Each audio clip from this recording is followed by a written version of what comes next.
Hi, and welcome everybody to another edition of the Winner's Circle Sports Betting Podcast. It's Wednesday, April the 26th, and today we're talking baseball with Jesse Shule of jesseshule.com and Sean Higgs, picksandparleys.net. I'm Ross Benjamin, and you're not, thankfully, because I lost yesterday. Anyway, I'm from rbwins.com. That's rossbenjaminsports.com, whatever you prefer, either way. Just don't call us late for dinner because all three, especially when Jesse's cooking, for crying out loud. Anyway, Jesse, how are you, man? What's going on? Hey, Ross, I got a question for you, if you don't mind. I Regard never mind the questions from you. regarding the Warriors-Kings game, we talked about this in Yeah. detail last night. We talked about Darren Fox missing the game, the line going from 1 to 4, a Right. 5-point swing.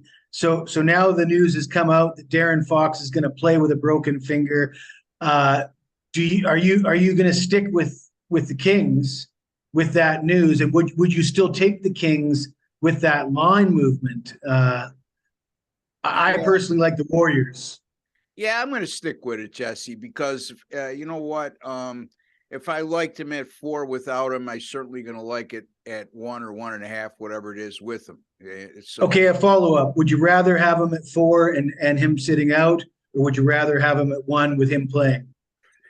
that's a good question. I could tell you I would have liked Tell me after the game. I almost, yeah, that would be the easy answer, right? But I would probably prefer the 4 without him playing. Be honest with you. That's. Yeah. I mean, I wasn't actually going to bet the game, but when I saw that he was going to play hurt, I thought it's better for the Warriors him playing hurt than it is for him to just sit and have the other guys rally. Yeah. I mean, I will mention this. I hate to take up too much time, but Oh no, it's so okay. so the Grizzlies have only won one game in their series with the Lakers. Guess who wasn't playing in that game? Ja Morant. The Bucks have only won one game in their series with the Heat, and Giannis wasn't playing in Giannis, I'm that glad game. you pronounced that right. So, having your star player play hurt, is that really a benefit? It hasn't been for the Grizzlies or the Bucks. It sounds like an oxymoron because you want your best players to be playing if you're supporting the team, but sometimes, like we've touched upon on numerous occasions, I certainly have anyway. The teams seem to step up in the short run without a star player. But maintaining any type of success without a star player in the lineup, that's where it becomes more difficult as time moves on. The emotional aspect of initially losing a key player, key players. You saw what happened with Miami. I mean, they lost 2 guys in that series with Milwaukee that were an integral part of their team, that were healthy going into the series, and they lost them for the rest of the year. And Victor Oladipo and Tyler Hero. But I don't think a lot of people expected Jimmy Butler to step. You expect him to step up and take a more prominent role with those guys out, but predicting he was going to score 58 points and the Heat was going to come from 15 down in the second half. That's a little bit of a stretch. But yeah, it's a great question, Jesse. Sean, what's your feeling when it comes to a situation like that? I'm the same. One game without a guy's fine. Yeah. Going forward, not as much. And I agree with you. I'd rather have the 4 today than a guy come out there and trying to shoot, and I'll be all right. I just got to, take me a couple shots to get the feel of the ball because it's my finger. No. It could be a bloody disaster, couldn't it? Yeah. It could be John Starks 3 of 17. From the floor, he could pull a literal bloodbath, and the guy's finger gets jammed, and it's broken. The bone comes through the skin. There's mayhem on the court. Yeah. Well, look, I mean, I think there'll be a magnifying glass on him tonight, because what's the difference of playing him and then seeing he's not effective and then sitting him? I guess. Yeah. But some guys, I wish there was more guys like De'Aaron Fox that are willing to play through a fractured finger at playoff time. I mean, because we've seen we beat this subject to death about availability from players and their inability to tough things out these days as compared to the old days. But we're going to leave that discussion for another day. But that was certainly a great question and a great teaching point to the public out there who's watching our broadcasts. And again, folks, we really appreciate all the subscribers out there. Those of you who have not subscribed yet, take a second to do so. Costs you absolutely nothing. No strings attached. There's no hidden agenda. You're not going to be bothered with any phone calls or emails because you can't do that on this platform. And bottom line is you're going to be privy to some of the best handicappers in the world, us three, Doug Upstone from DocSports.com, and all proven winners. And if you've been following these podcasts over the last 6 weeks or so, we've really put a dent into the sports book. So congratulations to all of you out there. In any event, we're talking baseball today. And Sean, give us a little insight as to how you approach baseball handicapping, because we haven't had a lot of opportunity to talk baseball on this show. Let's start with listed pitchers. I for one, always choose the option of listed pitchers as opposed to action. For those of you who don't know what that means when you choose listed pitchers, the starting pitchers, the probable starting pitchers or listed starting pitchers, whatever way you want to phrase it, have to start the game. If they don't, and there's a pitching change, it voids the bet itself. Action means it doesn't matter who's on the mound for either team. So again, having said all that, Sean, your approach? Honestly, I guess I'm more of an action guy because I see as the night before, you kind of get a roundup of who's pitching. Like the rotations are pretty good. Like most books have it where you know who the starter is going to be for the next day. Now, granted, some mornings there's nothing up and I'll have to go wait for a day. You know, the morning time I'll see who's pitching.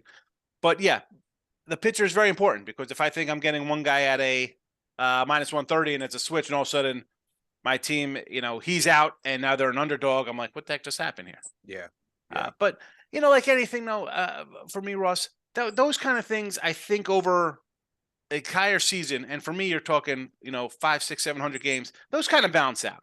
Yeah.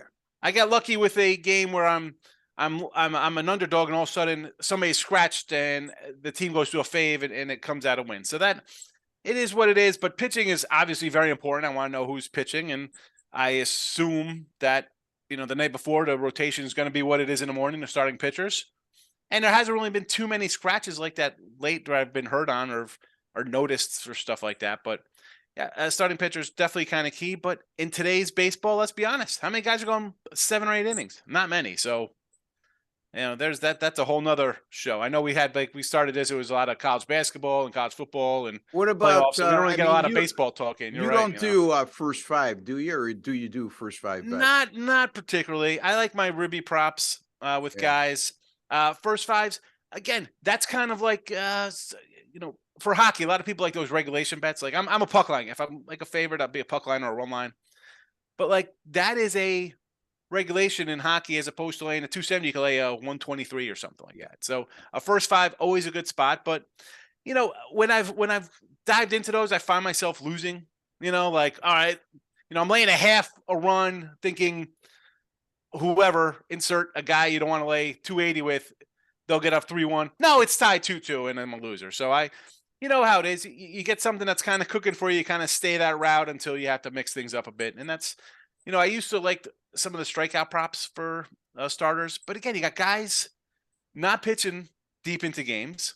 And the juice, I can't do the juice. I don't want to lay 140 on a first five or a strikeout prop. I can't do that. I don't want to lay that in a regular kind of. I don't want to lay it on some kind of fluky prop where my pitcher takes a line drive off the leg. He's gone after, you know, 1 2/3 innings or something. I'm like, well, he had 3 strikeouts already in 2 innings. Now he's out because he takes a ball off the shin.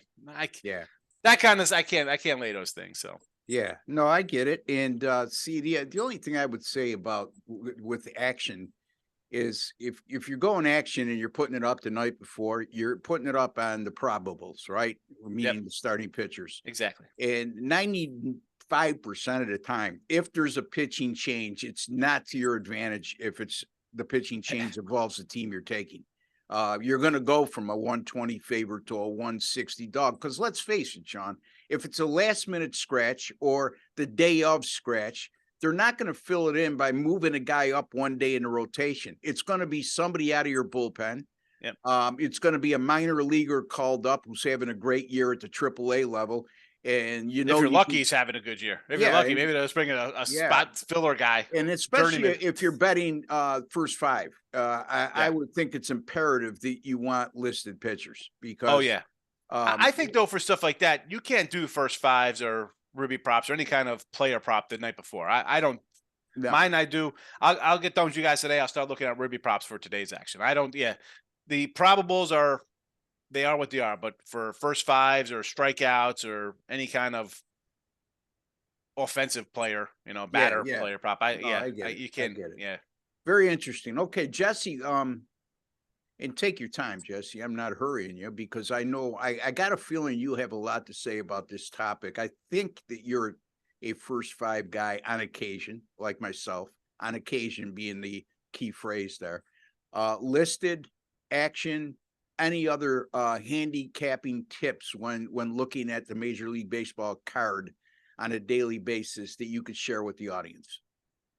Well, I would say, Ross, that baseball is just like every other sport for me. And the more options I have at my disposal, the better off I'm going to be, the better my chances are of picking apart all those available options and isolating what I feel are the most advantageous potential bets. I tend to bet more favorites than underdogs, whereas Sean's betting more dogs. So if I was Sean, I'd be a little more comfortable taking action, thinking that dog, right? Exactly. It's more likely that the high-powered pitcher that's the favorite is going to get pulled, and you're going to be even better off than you were when you came into it. So it probably works out for him. It wouldn't for me. I do a lot of 5-inning bets. I look for things like struggling pitchers. There's your auto fade guys. Patrick Corbin's a big one that everybody talks about. Mad bum until he got cut. Dallas Keuchel Jose last Berrios year. on the road. Exactly. Yesterday he pitches at home, 7 scoreless innings. On the road, look at his stats; it's night and day. Anyway, crazy. Go ahead, Jess. But yeah, I mean, and I try to isolate those kind of things in the first 5 because those guys are only going to go 5 innings anyways, if that. So why make a bet on 9 innings against a guy that's only going to pitch the first 3 innings, right? Well, I mean, the thing that I look at even more these days than I used to, that goes hand in hand to what you're alluding to in terms of, and Sean alluded to, in terms of guys not going 6-7 innings with regularity like we've seen in the past, is you got to account for bullpens. And I don't know about you guys, but I put a lot more emphasis on that. No, especially when I see a guy's history, I like to look at, he at least has to have 3 starts for the season. And I'm looking for guys that average 6 innings or more. That's optimum for me. Now, those are few and far. Pretty hard to come by. Yeah, few and far between these days. So if a guy's averaging less than 6 innings, you have to account for the bullpen. I don't care if his ERA is 1.93 over 17 starts and it's 0.89 after the last 5. If he's averaging less than 6 innings pitch per start, you're going to have to depend on a bullpen. Some are good, some are bad, but it's certainly something I account for more these days than I used to have to worry about in years past. Sean? Yeah, and we were just talking before we got on, talking about Texas Rangers last 2 days for me. Are you kidding me with the bullpen for Texas? Yeah. Pittsburgh yesterday came back, bit me in the butt. Bullpens are very important. This is nothing new. Anybody who's been betting for a while, you always got to say, well, who's got a good bullpen, who's got bad bullpen. The problem is that back in the day, you had to worry about the 8th and 9th inning. Now you got to worry about 6, 7, 8, 9. I mean, it's, yeah. What are you gonna do, Russ? You have to roll with the punches. The game has changed. It's like you think that you're gonna get a good outing, right? If I'm taking a pitcher, I like the pitcher, right? Obviously, I think he's gonna have a good job. But I'm also, it's actually you're fading. You don't have any faith in the other guy. You think that guy's going to give up 4, 5, 6 runs. So I expect my bullpen to hold on to 3-run leads. Like what are we doing here? I score 6 runs. You should be able to win that game comfortably. Like I don't see how it's. I thought my pitcher was going to do a good job. I'm thinking the other guy's going to get shelled. The bullpen should be able to hold on to 3, 4, 5-run leads or 2-run leads, or any lead for that matter. You know, I mean, come on. Sean, I on the Sports Memo Today show yesterday, I had to give out 2 picks. One of them was the Edmonton Oilers on the puck line that you just alluded to. I have no problem using them, and I use them on the puck line and at plus 117. Nice catch there, but I thought I had a perfect day with my 3 picks on that show. I had the Pittsburgh Pirates. Now I can tell you 7-2. right now, I mean, part of my equation when handicapping that game was the Pirates bullpen had been so much better than the Dodgers bullpen, not only all year, but even more so recently. And yet they blew a 7-2 lead, 7-5 going into the 8th, give up a 3-run homer. So it's not an exact science, folks, you know, but I mean, not only that though, Pirates have been playing good. They'd won 7 Yeah. straight. The Dodgers have been scuffling along, right? They're a 500 team. You're thinking, I'll take the hot team here. I mean, or Yeah. a 110. and like I said on the Aviano. like I said on the show, I mean, raise your hand if you would have thought the Dodgers on April 25th, before the season started, that is, you would have said on April 25th, the Dodgers would have been just a 110 or 113 money line favorite at Pittsburgh. You know, I think most people would have said that you don't know what you're talking about. So it is what it is. Sean did say the Dodgers were going to be awful this year. He said that before the season started. He said that, huh? Awful. Yeah, I said, did? yeah. I did say, I said they're definitely not the World Series team people think they are. The offense is bad. The offense there's is a bad. big difference between that and awful, Mr. Well, Tyler. awful. I said I'll take the under if that's By awful. their standards, awful. Yes. Awful. The Compared- hype on them, compared to expectations. Yes. Yeah. Okay. They're not going to be a 100-win team. I mean, it's easy to when say. I think awful, I'm talking about a team that's losing 90 to 100 games. No. Well, Yeah. listen, you know you're a Dodger fan or Yankee or Mets or insert any good team, and you're going to be a 90-win team. That's a bad year. You know, that's you got to be closer to the 100 than you are to 90. So, Jesse, anything to add to the bullpen discussion, or is that, I'm assuming that's something you account for as well?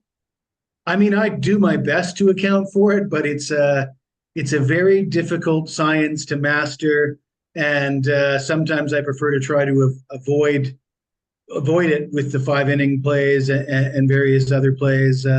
It's like you said, you made the right call yesterday with the Pirates, whose bullpen was superior to the Dodgers, and what happens? It's tough. It's really tough to handicap bullpens. There's never a way. Look, there's no surefire way to handicap a game where you're assured that the laws of probability are going to be with you all the time. Okay, that's all you could do is handicap a game, look for betting value, and sometimes things like what happened yesterday in the Pirates game, where all of a sudden this red hot bullpen imploded and blew a 7-2 lead. That's going to happen through the course of the year. And in any event, great discussion, guys. I hope you guys out there take something away from this discussion. Like we like to say on the Winner's Circle Sports Betting Podcast, our goal is not only to give you free pick winners, which we've been doing on a regular basis for quite some time now, but also you want to walk away from the show as a smarter sports bettor today than yesterday. And that applies to every day. And I don't care if you're watching this 365 days a year. We're hoping you take something away from each and every show that helps you in your arsenal, in your wisdom going forward. Anyway, baseball today, Jesse is going to be looking at the Dodgers and the Pirates, speaking of the devil. Sean is going to be looking at the St. Louis Cardinals, San Francisco Giants game, 2 teams that have been disappointing out of the gate. And I'm going to be looking at Seattle and Philly in an interleague game, but let's get right to it. Sean, the Cards and the Giants. It's going to be Steven Matz as a slated starter for the Cardinals, and for the Giants, Anthony DeScalfani. And what do you got for us? Yeah, so we're talking about pitchers, what I like to look at here. And Steven Matz is a guy I do not want to bet. St. Louis, I thought was not going to be an awful team, but a bad team. I don't know how people thought this team was going to win the Central. Have you looked at this pitching staff? Wainwright's 48. Mikolas is trash. I mean, I like Monty's pretty good. And then you got Steven Matz coming to play here. I mean, just another guy who's going to give up runs. He's got 4 starts, 3 of them he's given up 4+ runs in these games. So automatically going to fade that train. And Discafellini, the old Reds guy, Yeah. when this guy is healthy, he's a nice little pitcher. I know if I'm no matter what team you have, if you have a kid like this on your team, I mean, last year he had, I think, 5 starts. He was hurt. Before that, 13-7, 3.20 ERA the year before that. He's a solid little guy when he's out there. Now, that's the problem. People saying healthy, but Little guy? is he? I don't know. Was he 6'5"? Okay, go ahead. I mean, most people are smarter than me, so I call people. I thought maybe you knew something more. Oh, no. I'm just saying he's a nice little guy because people don't know. He's a solid pitcher. He's going to go in here. We talk about he's going to go with 6-something innings here.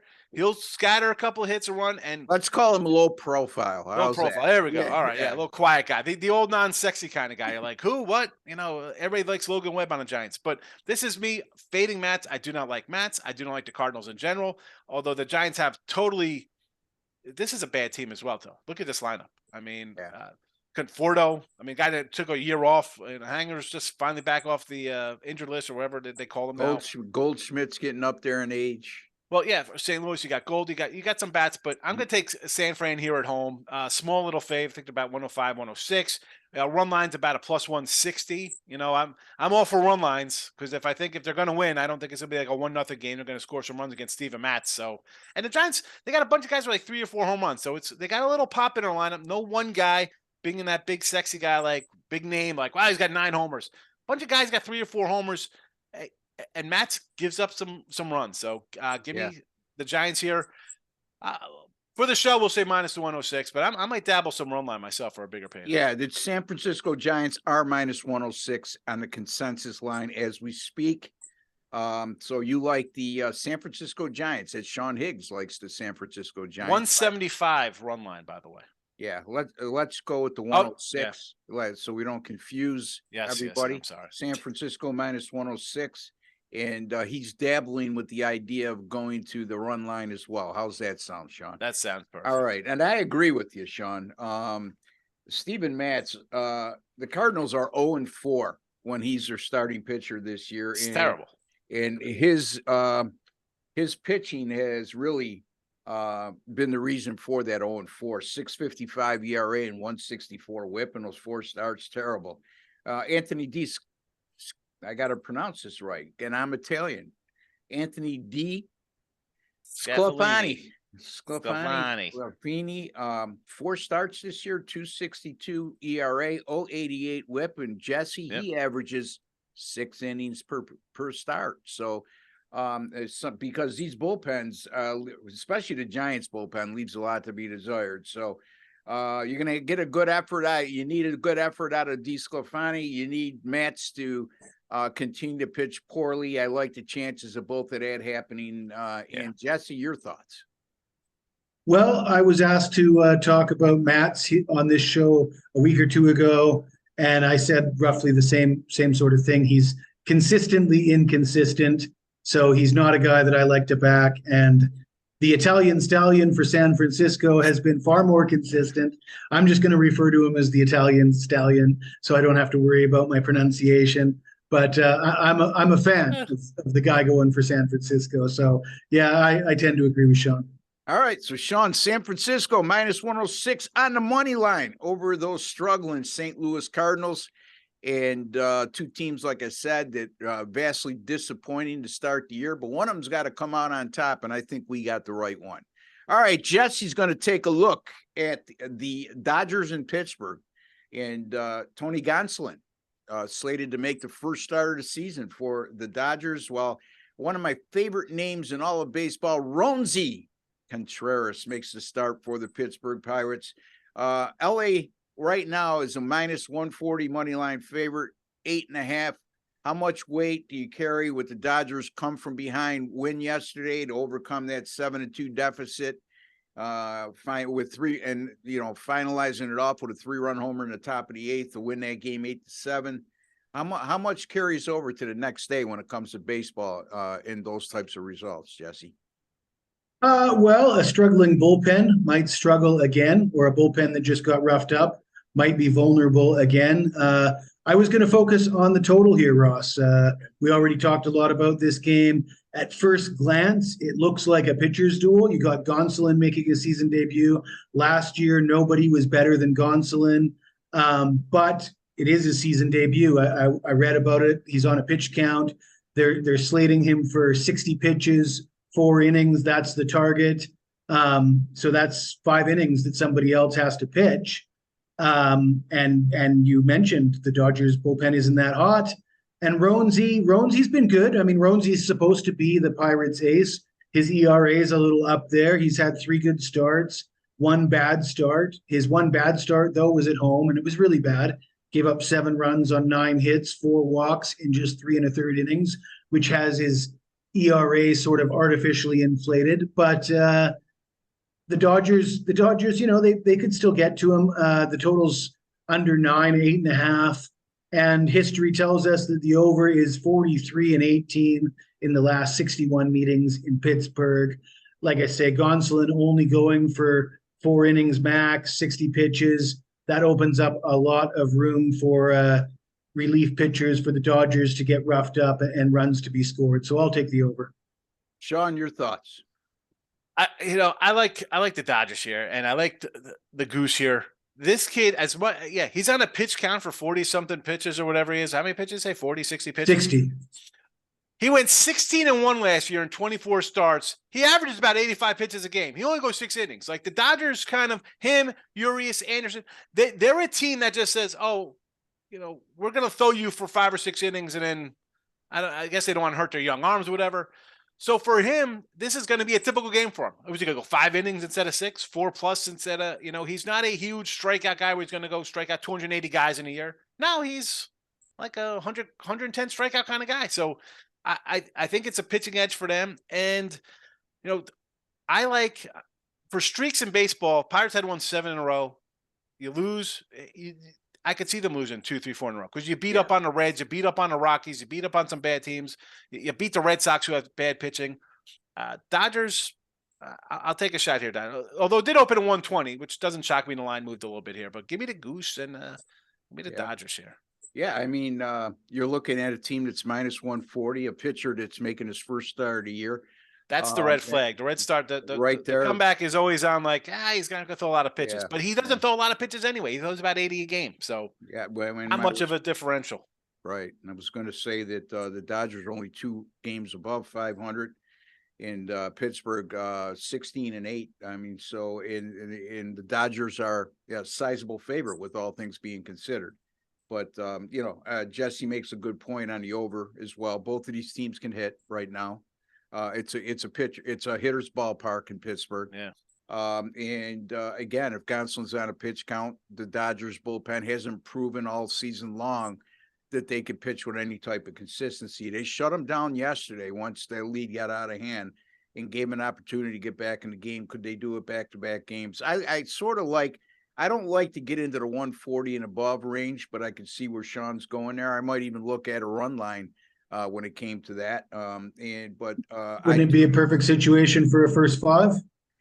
It can be. I think so. Yeah. I mean, the Dodgers are hitting right now. 8, 7, 9. I mean, they got shut out the one game. They had 6 before that. So the bats are coming alive a little bit. I like the over in this game as well. I think Jesse's on the point with the over in this game. So anyway, Sean likes San Francisco minus 106 over the Cardinals. Jesse likes the Dodgers in Pittsburgh over 8.5. We only got a few minutes, folks, so I'm going to get through this real quick. I got the Seattle and Philly game here. That goes at 6:40 p.m. Eastern time tonight. All 3 of these games go in the evening, by the way, folks.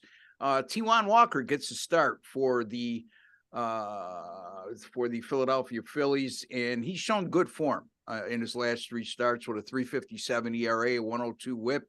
The Phillies bullpen, which has been much maligned over the last few seasons, has pitched well over the last 7 games. A 0.86 ERA and a 0.71 WHIP, 26-3 strikeout to walk ratio, and 4 for 4 on save opportunities. So as bad as their bullpen may be, another thing I like to look at is how they've done recently, and they've really turned the corner a bit recently. But let's keep an eye on that because we've seen this before with Philadelphia, and then they continue to implode for another week or 2 after that. Logan Gilbert gets a start for the Seattle Mariners, 4 starts this year. Not overly impressive, but pretty solid. 3.57 ERA. And what I like to look at, the whip, 102 whip in those 4 starts is excellent. Seattle's bullpen's been real good. 252 ERA, 104 whip over the last 7. So you got 2 red hot bullpens. And Seattle's offense over the last 7, just averaging 3.6 runs per game and hitting 198 as a team. I'm going to go under here, guys. Seattle, Philly, under 8.5. Real quick, guys. 30 seconds or less. Any thoughts on this game? Jesse?